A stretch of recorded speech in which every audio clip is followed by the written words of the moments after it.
Well, summer arrived. It's officially beginning today. It also marks the inaugural National Water Safety Day. Surf Life Saving Australia has launched the campaign to try to draw attention to the high number of people that still drown each year across the country. Joining me now is Adam Weir, CEO of Surf Life Saving Australia.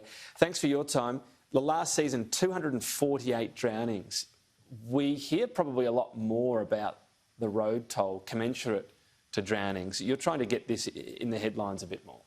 That's right, Tom. 248 drownings in the last season. 39% of those occurred during the summer months, and that number is way too high.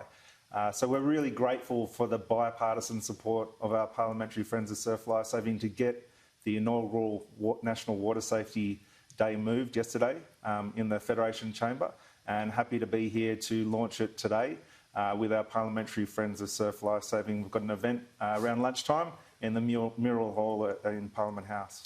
We know if we look at the roads, really simple things such as seatbelts and drink driving just had a huge impact on it.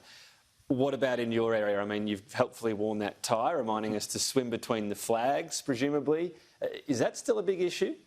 Look, it is our core message from Surf Life Saving. If you're going to the beach, get on the beachsafe.org.au website. There's a lot of information there around what hazards you'll find at the beach, but primarily you'll also find which beaches are patrolled, and the patrolled location between the red and yellow flags is still the safest place for you and your family and your friends to swim.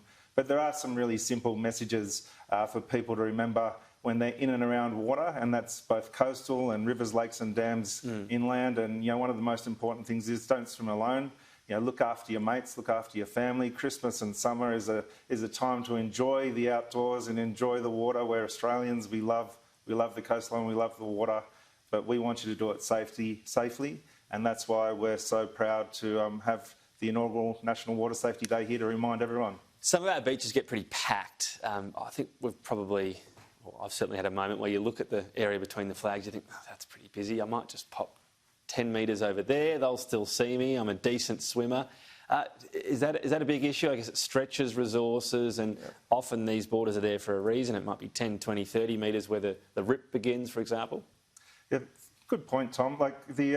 Especially with COVID and the restrictions around social distancing now, which are extremely important, there's probably less space to crowd into beaches, but it's still really important for people to be aware of their own limitations, their own abilities.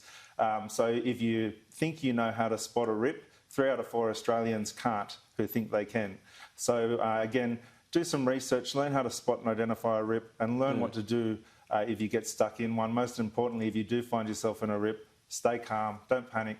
Most of the time, the rip will just circulate around and take you back to the sandbar. But importantly, know your own abilities. If it looks too big for you to go in, if you're nervous at all, if in doubt, just stay out. And the safest place is to swim between the red and yellow flags at the beach. We grow up, I think, with quite a lot of respect for the ocean. There's a lot of parts with some pretty strong surf in Australia. Rivers, and still water and dams and stuff seem to be where we let down our guard a bit. It seems safe.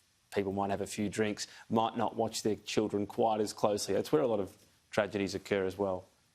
Far too many tragedies in our inland waterways, in rivers, lakes and dams.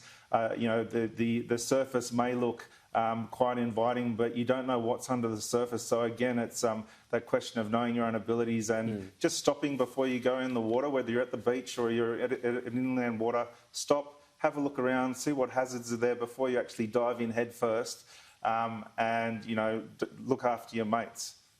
Adam Weir, thanks for spreading the message today. Thank you. Thank you, Tom.